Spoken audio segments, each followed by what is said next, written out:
Okey, hai. Assalamualaikum warahmatullahi wabarakatuh dan selamat pagi. So, semalam sama macam yang saya janjikan, saya berkenaan dengan kita punya live. So, kita bertemu lagi pagi ni, alhamdulillah. Suara saya nampak macam okey sikit. So, makin lama macam makin okey sikit. Okey, so saya semalam saya dah buat poster berkenaan dengan sesi live saya pada pagi ni, berkenaan tajuk dengan baik buruk joint loan. So saya tahu ramai dekat luar sana yang mana nak beli rumah, dia tengah consider nak joint loan ke tak. Bila dia dah masuk loan, tiba-tiba banker telefon dia balik. Dia kata, awak punya loan ni tak lepas lah, saya cadangkan awak join lah. Okay, so itu benda yang saya nak kongsikan pada pagi ni. So siapa yang tengah bersama saya pagi ni, cuba komen sikit. Cuba komen hi. So kalau saya nak tengok sikit. So sesiapa yang tengah follow saya punya live pada pagi ni, boleh komen sikit, komen hi. So supaya saya tahu siapa yang tengah follow saya punya live, sebab senang kita berinteraksi. Okay, so siapa yang so selain daripada tu, sebelum saya nak pergi lebih jauh lagi, kasih love sikit siapa yang tengah follow saya punya live ni. Okay, so sebelum saya nak pergi lebih mendalam lagi berkenaan dengan topik joint loan ni, so apa yang saya nak bagi tahu, lagi baik kalau kita kongsi ataupun kita share kita punya ilmu dengan lebih ramai orang. So once you share, kongsi dengan kawan-kawan you all berkenaan dengan hi Joe, hi Nadia.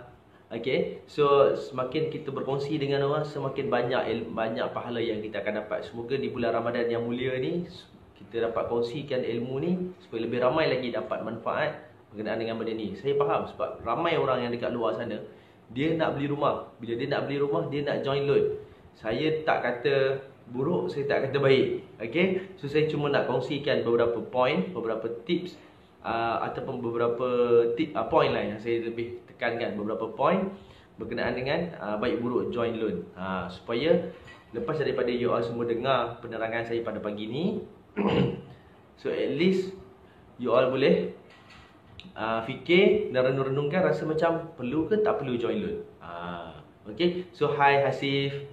So siapa lagi yang tengah follow saya punya live ni, say hi sikit, komen hi. Okay. So saya nak masuk saya punya topik pagi. Saya pun dah tulis atas kertas.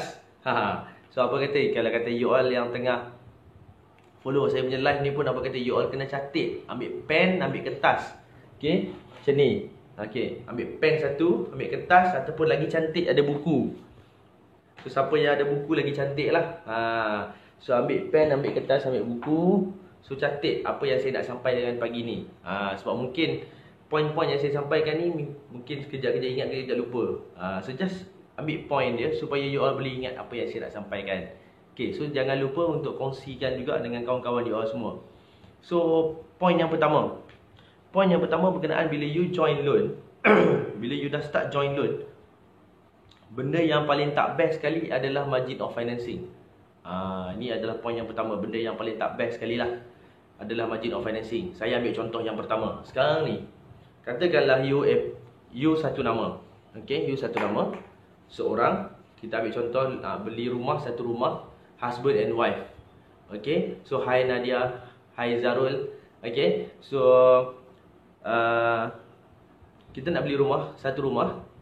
So kita ada husband and wife. So bila kita nak beli rumah, so kita nak join loan. So apa keupayaan kita untuk kita punya margin of financing? Yang pertama sekali, saya bagi contoh yang paling mudah sebenarnya. Ini bukan guideline bank, tapi sebenarnya guideline bank negara, bapa segala bank, yang telah menetapkan satu guideline di mana satu individu dia boleh beli rumah yang pertama dengan 100% financing sekiranya layak. First. Yang kedua, 90% financing ataupun 89%. Okey lah kan, 1% je lari. Yang ketiga, mati hidup balik pun still sama, 70%. So apa akan jadi kalau kata husband and wife beli rumah yang pertama dah join loan? So maknanya sekarang ni kelayakan husband dah ada satu rumah, kelayakan wife dah ada satu rumah. So dekat sini masing-masing dah ada satu rumah. Bila dia nak beli rumah yang kedua, masing-masing dah jadi rumah yang kedua. Husband dah jadi rumah kedua, wife pun dah jadi rumah kedua. So on that moment, might be husband dia tu dah mampu sikit. So maybe gaji dah naik, so dah ada extra cash, nak beli rumah yang kedua. Boleh beli rumah yang kedua tu, bila nak masuk loan, dia kata cik ni rumah yang kedua. So maybe you punya financing dah tak dapat 90%. Kita cuba untuk dapat 90%, tapi maybe dapat 89 ataupun 88%. So sama juga dengan wife dia, benda yang sama juga. So wife dia pun pergi buat loan, benda yang sama. Sudah jadi rumah yang kedua. So nampak tak rugi ke rugi?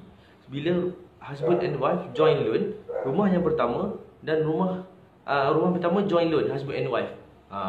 So rugi ke rugi? Sepatutnya contoh saya ambil macam ni. Katakanlah husband dia beli rumah yang pertama. So dia layak dan mampu untuk beli rumah yang pertama dengan 100% financing. Okay.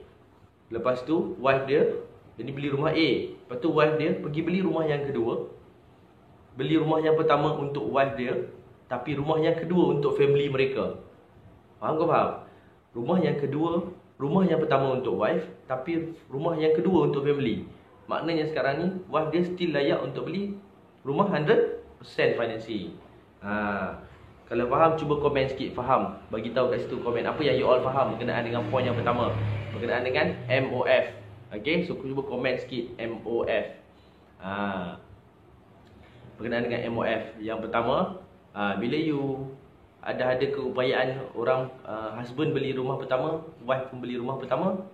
So kat situ keupayaan dia yang best dia, boleh beli husband boleh beli 100% financing, wife dia pun boleh beli 100% financing. So dekat situ you dah dapat satu extra point di mana you beli rumah, 2 biji rumah dengan 100% financing.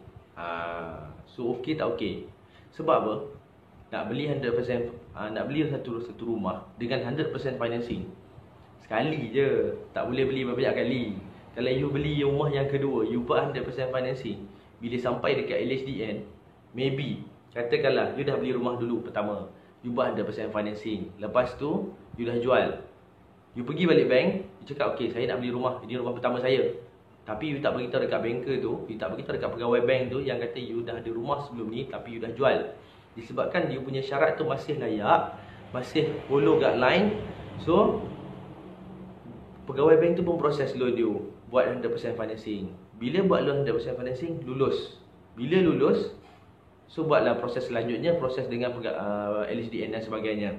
Bila sampai dekat LHDN, on that time, kebarangkalian LHDN akan tenang balik. So loan customer ni tak layak 100% sebab dia dah pernah beli rumah sebelum ni. So apa akan jadi?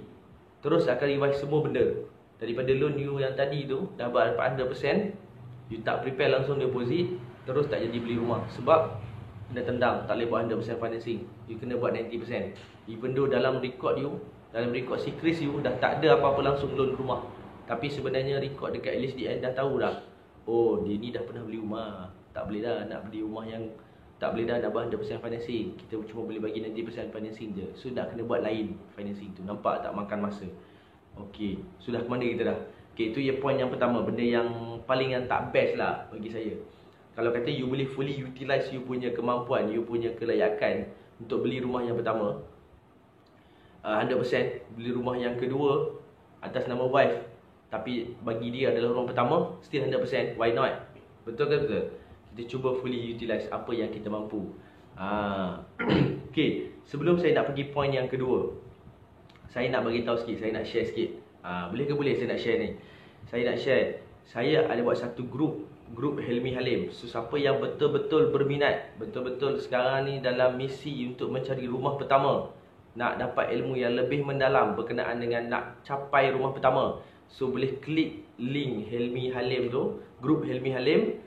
Boleh klik link tu, join group tu. So dekat dalam tu saya akan kongsikan macam-macam. Saya akan kongsikan macam kita akan bersama-sama. Saya akan bantu you all semua. Yang mana dalam group tu sahaja saya akan bantu you all untuk capai at least untuk beli rumah yang pertama.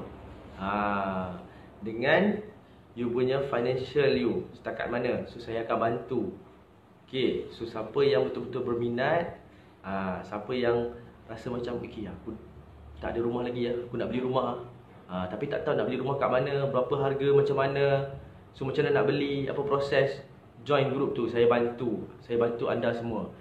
Kalau kata you all ada kawan-kawan, kalau ada kenalan-kenalan yang sama juga macam tu, ataupun you ada kenalan yang sedang nak cari rumah yang pertama, dalam misi untuk cari rumah pertama, nak beli rumah pertama, so boleh join group tu. Tapi jangan risau, saya tak adalah fokus untuk rumah pertama. Siapa yang nak beli rumah yang kedua, ketiga pun boleh join juga. Tapi saya fokuskan kepada, saya punya perkongsian dalam tu lebih kepada untuk orang yang membeli rumah yang pertama. Tapi kalau orang tu dah beli rumah pertama, nak beli rumah kedua, dia still boleh guna ilmu yang sama. InsyaAllah saya kongsikan. So jangan lupa join group tu. Okay, so saya nak pergi point yang kedua. So you all ni masih ada lagi, kita ada lagi ni. Cuba bagi love sikit. Okay, so point yang kedua. Point yang kedua berkenaan dengan RPGT. Apa tu RPGT? Okay, RPGT ni adalah cukai keuntungan harta tanah. Maksudnya sekat sini, kalau you all pernah dengar, you beli rumah yang pertama, okay, bagus Karudin dah join. Okay, jangan lupa ajak kawan-kawan yang lain untuk join sekali. Okay, so point yang kedua berkenaan dengan RPGT. So RPGT ni bila you beli rumah, lepas tu you dah beli, you nak jual balik rumah tu. Bila you nak jual balik rumah tu, dia akan dikenakan RPGT, cukai keuntungan harta tanah. Contoh saya ambil, katakanlah masa you beli rumah, harga rumah tu 150,000. Okey, harga rumah masa you beli tahun 2015, harga rumah tu 150,000. Bila sampai tahun 2020, saya ambil contoh tahun 2020, so you nak jual balik sebabkan market value dia dah naik gila-gila punya, sampai dah jadi 300,000, 100% kenaikan market value. So you nak jual, bila you nak jual 300,000, so on that time you kena semak balik sama ada you still kena RPGT ataupun tak. So bila you kena RPGT, dia ada dia punya percentage dia. Tahun pertama, tahun kedua, tahun ketiga, tahun keempat dan tahun kelima. Biasanya dia 5 tahun je. Untuk individu untuk individu, saya ulang balik, untuk individu cukai keuntungan harta tanah dikenakan untuk 5 tahun yang pertama. Masuk tahun yang ke-6, you nak jual, you boleh jual. Sebab saya ambil contoh tadi, kalau you beli rumah tahun 2015, tahun 2020 ataupun tahun 2020, maybe you still kenalah RPGT. Tapi kalau tahun 2021, you all dah tak kena RPGT. Okay, faham ke faham? Tapi itu hanya tertaluk kepada individu, bukanlah kepada satu company business yang mana memang dia declare dia buat business investment. So kalau business investment ni biasanya beli bulan 1, bulan 6 jual balik dia tak simpan lama-lama. Okay, ada setengah tu yang memang make profit, dia akan simpan lah. Okay, so faham So apa yang saya nak beritahu berkenaan RPGT ni, dia hanya satu individu, satu loan akan dapat sekali untuk dapat pengecualian. So maksudnya sekarang ni, bila you all back to basic pada point yang nombor 1 tadi, bila you dah join loan, beli rumah yang pertama. So pada waktu dan ketika ini, katakanlah rumah yang you beli tadi tu, bila sampai tahun you beli 2 tahun, kemudian you rasa nak jual balik atas sebab-sebab tertentu. Mungkin market value naik sangat-sangat banyak ke, ataupun you memang betul-betul nak pakai duit ke. So apa yang you nak buat pada waktu tu, you nak jual balik. So bila sampai dekat LSDN akan tengok, okay, you beli tahun 2015. Okay, 2015 you beli harga 150. Harga tahun 2018 you nak jual 200,000. Maknanya dekat sini owner dah untung 50,000. So 50,000 dia akan darab dengan berapa persen cukai yang dikenakan. So on that time you kena bayar that cukai kepada LSDN. Tapi okay, so tapi RPGT ni boleh dikecualikan sekali sahaja. So bila you all nama join loan tadi kan, nama A, nama B, you all dua-dua masuk sebab nak jual rumah. So dua-dua orang masuk minta pengecualian. So bila minta pengecualian, dua-dua orang sekali so habis. Nampak tak? Keistimewaan RPGT pengecualian RPGT tadi tu sekaligus hilang. Macam tu saja. Itu adalah salah satu point yang kedua yang saya kongsikan berkenaan dengan RPGT. Okay, so faham ke faham ni? Cuba komen sikit apa point yang nombor 2. Okay, so point nombor 2 yang saya kongsikan tadi adalah RPGT. Okay, so point yang ketiga. Point yang ketiga ni point yang agak tak seronok didengar, tapi itu adalah hakikat. Okay, itu adalah hakikat. Sebab apa? Saya contohnya macam ni. Bukan contohnya lah. Point dia adalah macam ni. Point yang ketiga ni, bila you buat joint loan, maknanya rumah tadi yang you beli tu atas dua nama. Betul? Faham ke faham? Atas dua nama. Bila you beli satu rumah, dua nama, apa akan jadi pada sikris masing-masing? Sikris masing-masing ada rumah tersebut, ada loan rumah tersebut. Okey. So benda dalam ni, bila masing-masing ada loan rumah tersebut, dia punya konsekuen dia yang pertama, you nak apply loan lain, loan kereta, loan credit card, personal loan, ataupun you nak beli rumah satu lagi. So apa yang akan terjadi, dia akan kira rumah yang tadi tu sebagai komitmen you juga. Walaupun you kata, okay ni I joint loan husband and wife, tapi husband I yang bayar, I tak bayar. Betul, husband you bayar. Tapi masalahnya di mata bank, dia akan tengok husband you bayar 50%, you bayar 50%. Itu kalau kategori husband and wife. Cuba bayangkan kalau adik dengan abang. Abang buat loan, adik pun buat loan untuk beli satu rumah yang sama. So joint loan. So adik tu, abang tu pun dah kahwin, adik tu pun dah kahwin. So dia orang pun nak beli rumah yang satu lagi juga. Sebabkan dia orang beli rumah pertama tadi tu untuk bagi parent dia duduk.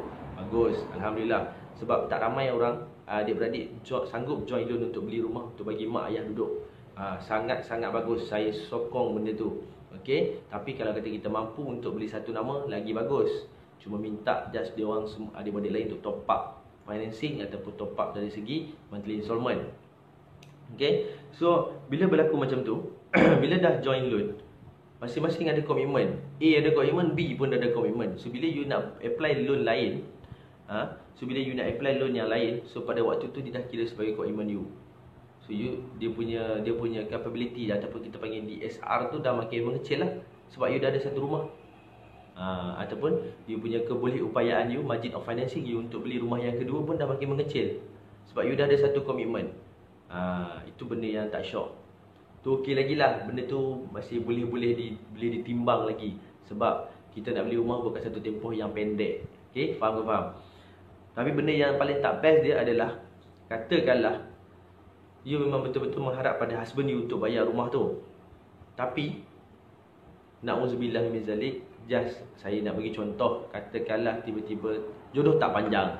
So bila jadi macam tu, so maksudnya masing-masing berpindah keluar daripada rumah yang tadi tu. So apa yang jadi, masing-masing tak nak bayar. Ataupun you still bayar rumah tu separuh daripada part you. Katakanlah sebulan monthly installment 2,000, so you bayar 1,000.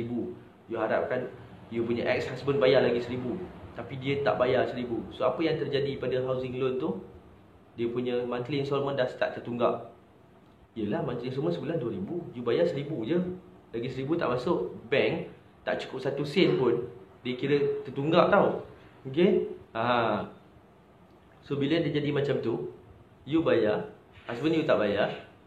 So on that time monthly installment rumah dah jadi tertunggak. So apa akan jadi? You rasa macam okey lah, you tak ada apa-apa masalah. You nak apply beli rumah lain, so you pergi apply beli rumah lain. Tengok-tengok dah tertunggak lama dah. Dah tertunggak 12 bulan dah. Apa nak buat?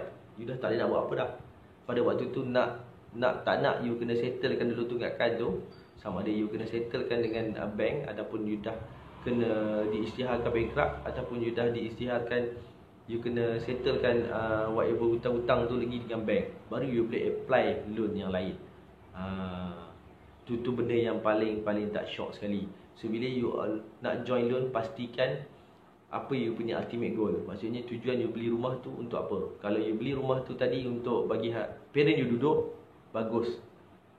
Tapi pastikan ada orang lain yang tolong support you dari segi financing untuk bayar rumah tu. Ataupun kalau boleh, margin of financing tu tak adalah terlalu tinggi. Okay. Tapi kalau you beli untuk you duduk sendiri, untuk husband and wife duduk, InsyaAllah mudah-mudahan semoga jodoh berpanjangan. So rumah tu selamat lah. Cuma yang tak syoknya macam saya cakap tadi lah, husband dah beli satu rumah, wife dah beli satu rumah. Tak boleh nak beli 2 rumah lah untuk dapat 100% financing. So itu antara benda-benda yang saya nak kongsikan berkenaan dengan baik buruk joint loan. Okay. So kadang-kadang kita nak apply loan rumah, tapi because of kita punya capability kita dari segi income kita tak mampu untuk beli rumah tersebut. So kita terpaksa joint loan dengan wife, terpaksa joint loan dengan husband, terpaksa joint loan dengan adik, kakak. Okey lagi lah, still kita ada pertalian darah. Bagi siapa yang pernah join loan dengan kawan tu, fikir-fikirkanlah, tengok macam mana, berapa lama kawan tu nak duduk dekat dengan kita kan. Kita pun tak tahu. Tapi saya rasa tak banyak dah bank yang, tak banyak dah ataupun dah tak ada lah kot bank yang boleh buat loan, join loan kawan lah. Melainkan you adalah business partner under investment company. Itu memang lain lah. Okay. Cuma saya nak bagi tahu satu benda, last but not least, kalau you dah join loan, contohlah saya bagi satu idea. Sekarang ni you beli rumah tu, you terpaksa join loan sebab you memang dah tak mampu untuk you nak rumah tu, tapi you tak mampu untuk sustain satu rumah tu untuk satu nama. Bank pun memang dah advise, okay, you memang better join loan. Agent pun dah advise you memang better kena join loan. So apa yang you boleh buat? You cuba join loan dulu, beli rumah tu, tapi you cuba kena aim dalam beberapa tahun akan datang you kena refinance balik rumah tu. Ini cadangan saya, terpulang sama ada you nak follow ataupun tak. So once you dah refinance balik rumah tu, you tukar nama daripada nama A dan B, husband and wife, you tukar pada satu nama. Ataupun you just eliminate loan instead of you tukar nama pada title. So bila you tukar nama pada title, contoh sekarang ni nama pada title dua nama, A dengan B, tapi loan pun dua nama, A dengan B, husband and wife. So apa yang you boleh buat lepas pada 5 tahun contohnya, so you refinance balik on that time, yalah gaji dah naik, komitmen banyak dah kurang. So on that time you refinance balik rumah tu. Bila you refinance, you buat loan satu nama, tapi properties detail mesti dua nama. So maknanya sekarang ni dia tak berlaku apa-apa pertukaran dekat LSDN. Dia just pertukaran dari segi bank A kepada bank B, ataupun you tukar bank A kepada bank A balik pun tak apa, tak ada masalah. As long as you punya komitmen atas satu nama. So maknanya lepas pada tu pasangan dia tadi dah boleh beli satu lagi rumah, tapi untuk dapat 100% financing still tak dapat lah, sebab dia dah pernah daftar dulu dengan LSDN dan dia dah pernah beli rumah. Cuma capability dia untuk beli loan 90% loan tu lebih cerah, sebab kita boleh declare dia adalah rumah pertama dia untuk beli. Okay. So sebelum tu saya nak invite sekali lagi siapa yang dalam proses ataupun siapa yang dalam betul-betul dalam proses, dalam misi mencari rumah pertama. Okey, tak tahu nak cari rumah kat mana, tak tahu rumah apa nak beli, tak tahu macam mana nak beli rumah, tak tahu apa proses dia, tak tahu berapa banyak deposit nak pakai, macam mana nak dapatkan deposit, macam mana nak kumpul deposit, macam mana nak tengok rumah yang baik. So saya invite you all semua join dalam group Helmi Halim Group. Ada dalam komen, cuba scroll cari balik link group tu. Join group tu, saya akan kongsikan lebih banyak ilmu, lebih banyak sharing yang saya akan kongsikan dalam group tu, especially kepada orang yang betul-betul nak cari rumah pertama ataupun betul-betul nak buat dia punya financial strength, financial dia. Sebab saya banyak tekankan berkenaan dengan misi rumah pertama, berkenaan dengan financial freedom. Tapi sebelum you sampai financial freedom, you kena sampai debt freedom, baru you boleh mencapai financial freedom. Okay, so saya akan kongsikan banyak dalam grup tu. Join ramai-ramai, ajak kawan-kawan you all yang lain-lain, supaya lebih ramai lagi dapat ilmu dan dapat manfaat. Semoga di bulan Ramadan ni semakin banyak you kongsi dengan orang lain, semakin banyak manfaat yang diorang akan semua dapat. Okay, so saya rasa sampai sini dulu saya punya sesi live pada pagi ni. InsyaAllah kita akan jumpa lagi pada esok hari dengan topik yang lainan, topik yang berlainan. Okay, so terima kasih sebab follow saya punya live pada pagi ni. Okay, so Assalamualaikum warahmatullahi wabarakatuh.